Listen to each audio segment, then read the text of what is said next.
Today I'm checking out this utility cart that was sent to me so I can do the review. Let's get it out of the box and check it out. When you open the box, there's quite a few pieces in here, but they look like they're really easy to put together.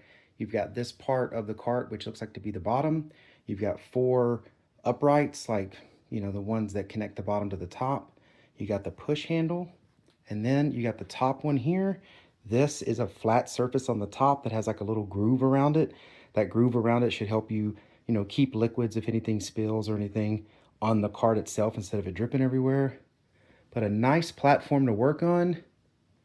Really nice big casters. Everything seems to be here, so I'm gonna go ahead and get it assembled. So here's the cart fully assembled. It was really easy to put together. You just slide these legs in, you push this piece into the top, it goes on. You got, I don't know, 12 screws on each side. Very simple. It's got nice casters, really sturdy, heavy duty type cart. I mean, I don't remember what the weight ratings were, but this is like some really heavy duty plastic.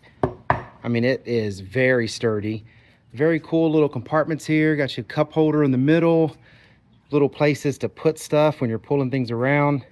Rolls really easy, got the locks on the wheels. Man, everything that I was looking for. So I really like it. I think you will really like it. And I hope all of this information was helpful. Thank you very much for watching. Y'all take care.